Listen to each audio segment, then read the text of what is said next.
Thursday, December 18, 2025, the players have spoken. Through a decisive vote with historic participation, our membership has authorized the WNBPA's executive committee to call a strike when necessary. Oh man, the players' decision is an unavoidable response to the state of negotiations with the WNBA and its team. 98%. That's not a vote. That's a mandate. The WNBA Players Association just gave their executive committee the nuclear option, the power to call a strike whenever they deem necessary. And they did it with historic participation levels that the league has never seen before. But here's what makes this different from every other labor negotiation you've watched. This is happening at the exact moment the WNBA finally has momentum, real momentum, the kind that comes once in a generation. Saying here, the players' vote is neither a call for an immediate strike nor an intention to pursue one. Rather, it is an emphatic affirmation of the players' confidence in their leadership and their unwavering solidarity.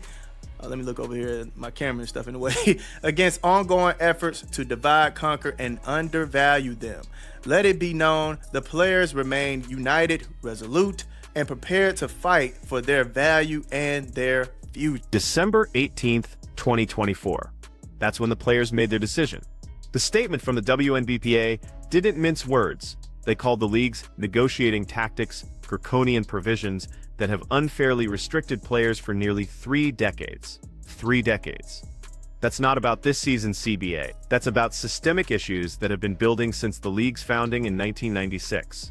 But the timing here is what should concern everyone, because we're not just talking about labor disputes anymore. We're talking about potentially throwing away the biggest growth opportunity in women's professional sports history. I wonder who that 2% was. Now, if we remember, Caitlin Clark was saying, yo, we have to play ball next year. All right, that is a must. We have to find a common ground. We have to compromise. Both sides have to feel had, which I absolutely agree with. That's how deals work. You know, both sides gonna feel like, man, we could have got this, we should have got that. But when it's like that, that means it's fair. You know, you both got something you wanted out of it. You both are missing some things that you want out of it. So that it's as equal as possible, right? Only 2% voted against giving the executive committee strike authorization. 2% out of 93% participation. Do the math on that. You're looking at maybe 3 to 5 players total who said no. And we know at least one perspective that aligns with that minority, because Caitlin Clark went on record saying the league has to play next year, not should play. Has to play. She specifically said both sides need to compromise, that both sides need to feel like they got something and lost something, because that's how fair deals work. That's the voice of someone who understands what's at stake beyond the negotiating table. So, man, I'm just wondering what players said no. All right, because like it says here, 2% said no. And honestly, I feel like it might be players that had the mindset of Caitlin Clark when she was saying, yo, we need to play, man. We need to keep that momentum going, which I feel they do too. It kind of brings the question, like, we know that a lot of people have been talking against the big wave that came in to help the WNBA. Is this a sign that they really don't want the new wave to be a part of the WNBA history? I mean, you have to question it at this point. We done heard analysts, we done heard players, coaches, we done heard a lot of people. Think about what Clark is seeing that maybe some veterans aren't fully grasping yet. She just finished a rookie season where she personally drove attendance numbers that the WNBA has been chasing for 28 years. The Indiana Fever went from averaging 4,067 fans per home game in 2023 to selling out arenas in 2024. That's not incremental growth, that's a complete transformation of the business model. And it's not just about Angel Reese, Cameron Brink, the entire rookie class elevated the conversation around women's basketball to mainstream sports talk. For the first time, casual sports fans were debating WNBA storylines at the same intensity they debate NBA drama. But here's where it gets complicated. That growth, that attention, that new wave of fans, they've also created tension within the league itself. Talking crazy about the Caitlin Clark wave. And my biggest thing is, you know, they always want to give the credit for negative stuff when it comes to the Caitlin Clark wave, but none of the positive stuff they want to actually bring to the light and say, well, yeah, Caitlin Clark Wave did that. The fan base is doing that. They're helping with these numbers tremendously. They don't ever want to give the credit like that. So it just kind of made me think, like, do y'all not want the Wave that bad to where y'all would actually go on a strike, fam? Oh my goodness, man. It can't be that serious. It cannot be that serious, man. One thing that really pops off in my head is something L. Duncan said, who actually doesn't work for ESPN anymore. I don't know if y'all heard that news, but basically she was... L. Duncan's comments before she left ESPN are worth revisiting here. She said the Caitlin Clark fan base sucked the life and fun out of the WNBA. Her argument was that before this wave, the league had more diverse storylines, more players getting attention, more topics being discussed across the board. And on the surface, that sounds like a reasonable concern. But then you have to ask the obvious follow-up question. What's stopping those conversations now? Who's preventing analysts and media members from talking about other players? Because the last time I checked, Stephen Smith doesn't need permission from LeBron James fans to talk about other NBA players. The reality is that media members talk about Clark because it drives their numbers. That's not the fan base's fault. That's basic economics. If you're a sports analyst and you have a choice between a segment that gets 50,000 views and one that gets 500,000 views, which one are you choosing? The difference is, those analysts are now blaming the audience for their own business decisions. Of those discussions while we're here. Like, what? What's the problem, man? Why would y'all switch it up? Why are y'all not having fun to talk about everybody else now? It seems like the main thing is every sports head, every sports analyst wants to talk about Caitlin Clark. And I know why. We all know why. Let's not be disingenuous about it. We all know why. It helps you get your numbers. It helps you get clicks. We know why you use Caitlin Clark. All right. If you're not a fan of her specifically, we know why you are using Caitlin Clark. And it's to get those clicks. I feel like we did not come in here to stop all you guys' conversation about everybody else. You want to talk about everybody else? Talk about everybody else. Nobody is getting in front of that, but... And this is where the strike authorization vote starts to feel like it might be about more than just contract negotiations. When 98% of players vote to give their union the power to shut down the season, you have to wonder if there's a deeper frustration at play. Are they frustrated with the league's business practices? Absolutely. The WNBA has been operating at a reported loss for most of its existence, while NBA executives make millions. That's a legitimate grievance. But there's also this undercurrent of resentment toward the new attention. You hear it in how some veterans talk about the rookie class. You see it in how certain analysts frame the conversation, always emphasizing that the league existed before this wave and will exist after. Which is true, but also kind of missing the point. Because existing and thriving are two very different things. The WNBA existed for 27 years before 2024. It didn't thrive until the combination of Clark, Reese, and a generational rookie class gave mainstream America a reason to pay attention. Talk about the fan base, like she don't have black people, Mexicans, Native Americans. They act like it's all white people. It's crazy to me, man. It's crazy to me. But nonetheless, it comes to question, do y'all want us around? Do y'all really want us around? Because I think if you go on this strike, man, that's going to lose so much momentum. It is going to lose so much momentum. And I think Caitlin Clark knows this. As much as everybody wants to watch Caitlin Clark, this still would do some damage when y'all coming into 2027 if y'all don't play next year. Let's talk about what a strike would actually mean in practical terms. The 2025 season is supposed to tip off in May. If the WNBPA calls a strike before then, you're looking at potentially missing the entire season. And unlike the NBA, which can weather a work stoppage because of its established fan base, the WNBA doesn't have that luxury. The fans who just discovered the league in 2024, the ones who bought tickets for the first time, who started following players on social media, who made the Fever Sky rivalry appointment television, those fans aren't diehards yet. They're interested. They're engaged, but they're not locked in for life. Miss a season, and you risk losing them entirely. They'll go back to watching the NBA, the NFL, college sports, and when the WNBA comes back in 2026, those fans might not return. That's not speculation. That's what happened to Major League Baseball after the 1994 strike. The sport lost an entire generation of fans and spent 2 decades trying to win them back.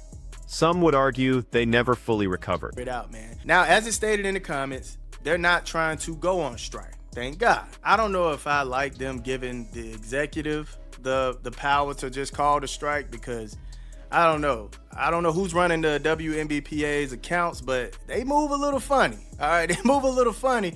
I don't know if they're going to keep their best interests at heart, those players. So, I mean, I don't know. I don't know how to feel about giving the executive all the power to call that strike. But nonetheless, man, I hope they just figure it out, man, because they need to. The WNBPA's statement tried to clarify that the vote is neither a call for an immediate strike nor an intention to pursue one. Instead, they framed it as an emphatic affirmation of the players' confidence in their leadership and their unwavering solidarity.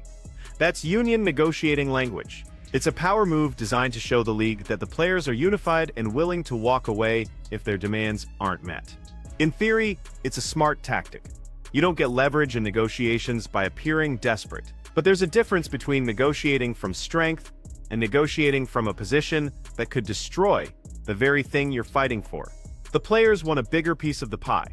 That's fair. They want better travel conditions, better facilities, better marketing support, all reasonable demands. But the pie only gets bigger if the league continues growing. And the league only continues growing if it capitalizes on the momentum. What is going on? According to the source, Rodriguez has the opportunity to rejoin the team if she recommits to the standards. So I'm thinking the whole time, Emily might have been injured or something, but this is disciplinary actions that is going on around here, man. What in the world? What did she do? I swear, y'all, man, my mind is all over the place right now. I mean, two pieces that just hit me with left, right, gave me a two-piece and a biscuit with the news, man. I'm like, yo, what is this, fam? This is crazy work. Now let's pivot to the other bombshell that dropped at the same time. Emily Rodriguez, one of Iowa's key players, has been suspended indefinitely for violating team rules. She won't be traveling with the team to New York for their game against UConn. And according to sources, she has the opportunity to rejoin the team if she recommits to their standards. That's coach speak for she did something serious enough that we can't ignore it, but not so serious that we're kicking her off the team permanently. What makes this particularly interesting is the timing. Rodriguez transferred to Iowa with high expectations. She had moments where she looked like she was figuring out the system, finding chemistry with her teammates. But she also had games where she seemed disconnected, like she wasn't quite on the same page as everyone else. Now we're finding out there were issues behind the scenes. Team violations serious enough to warrant an indefinite suspension during a crucial part of the season. She had some games where she was looking good, but she had some games where, she looked a little off, like she needed to find that camaraderie with the team, find that gel, get used to everybody. It was looking like that for some games, but I didn't know she was into any trouble or anything. Like, what was she doing? Did she miss curfew or something? Skipped out on practice? Man, this is tough, man. This is tough. Y'all let me know in the comment section, how do y'all feel about the players giving the executive of the WNBPA all the power to call a strike? How do you feel about Emily? I did see the interview where Jan was talking about Emily, and that didn't sound too good, but now we got this news where she is suspended. Oh, man, this is crazy. Let me know in the comment section how y'all feel. I love you. Here's what makes this situation worth paying attention to beyond just Iowa basketball. Rodriguez is part of the generation that's supposed to carry women's basketball forward after Clark, Reese, and Brink move on. These are the players who are watching how the current stars handle pressure, media attention, and professional expectations. When a talented player gets suspended for violating team rules, it's not just about one incident. It's about whether she can adapt to the increased scrutiny and responsibility that comes with playing at this level. Jen Jensen's comments about Rodriguez before this suspension were telling. She didn't sound like a coach who was fully confident in her players' commitment, and now we know why. Whatever happened behind the scenes was significant enough that the coaching staff felt they had no choice but to send a message. The question is whether Rodriguez can turn this into a learning moment or whether this becomes a pattern that follows her throughout her career. Because in women's basketball right now, there's no room for wasted talent. The stakes are too high. The opportunity's too valuable. Necessary. Oh man, the player's decision is an unavoidable response to the state of negotiations with the WNBA and its teams. Time and again, the player's thoughtful and reasonable approach has been met by the WNBA and its teams with a resistance to change and a recommitment to the draconian provisions that have unfairly restricted players for nearly 3 decades. So let's connect these two stories, because they're both about the same fundamental issue. What happens when opportunity meets resistance? The WNBA players have an opportunity to negotiate a better deal than they've ever had before, because the league is more valuable than it's ever been. Emily Rodriguez has an opportunity to be a key contributor for one of the most watched programs in women's college basketball. Both situations require the same thing: recognizing the moment you're in and making decisions that maximize the opportunity rather than squander it. The players voting for strike authorization might feel empowered by their unity, and there's value in that solidarity. But unity without strategy is just noise. If the executive committee actually calls a strike and the 2025 season doesn't happen, they'll have won the battle and lost the war. They'll have shown the league they can't be pushed around, but they'll have also shown the new fans that the WNBA isn't reliable enough to invest in emotionally or financially. Rodriguez's suspension is a smaller-scale version of the same dynamic. She had an opportunity to be part of something special at Iowa. Whatever she did to toot a team rules, whatever made the coaching staff decide she needed to be suspended, it suggests she didn't fully grasp what was at stake. And now she's watching from the sidelines while her teammates play against UConn in one of the biggest games of the season. The pattern here is clear. Women's basketball is at an inflection point. The sport has more attention, more resources, more mainstream relevance than ever before. But that attention comes with expectations. Expectations that players will show up, that they'll handle adversity professionally, that they'll make decisions with the long-term health of the sport in mind, not just their immediate frustration. Clark understood this when she said the league has to play next year. She's not saying players should accept a bad deal. She's saying both sides need to find a way to yes, because the alternative is too costly. Missing a season right now would be like a tech startup turning down venture capital funding because they didn't like the terms. Sure, you maintained your principles, but you also might have just killed their chance at becoming the next big thing. The 2% who voted against strike authorization probably understand this. They're looking at the bigger picture. They're thinking about what happens if the momentum from 2024 evaporates, because the league shut down for a year. They're thinking about the young fans who just bought their first WNBA jersey, the little girls who just started playing basketball because they saw themselves represented on a national stage for the first time. Those fans don't care about CBA negotiation. They don't care about revenue-sharing models or charter flight policies. They care about watching their favorite players compete at the highest level. And if those players aren't on the court, those fans will find something else to watch. That's not a threat. That's just reality in a world with infinite entertainment options. So what happens next? The WNBPA and the league have to negotiate knowing that the players have head us a nuclear option. That changes the dynamic. The league can't just stonewall anymore, because the threat of a strike is real. But the players also can't overplay their hand, because they're negotiating with the future of the sport, not just their current contract. Rodriguez has to decide whether this suspension is a wake-up call or a preview of how her career is going to go. Iowa has to decide whether they can trust her to recommit to the team's standards, or whether this is a pattern that's going to keep repeating. And the rest of us have to decide whether we believe women's basketball is ready for this moment. Because the opportunity is there. The attention is there. The potential is there. But potential only matters if you execute. And right now, both the WNBA and some of its rising stars are showing signs that they might not fully understand what's at stake. The next few months are going to tell us everything. Either the league and the players find a way to compromise and capitalize on the momentum from 2024, or they prove that women's basketball still isn't ready for prime time. Not because of talent.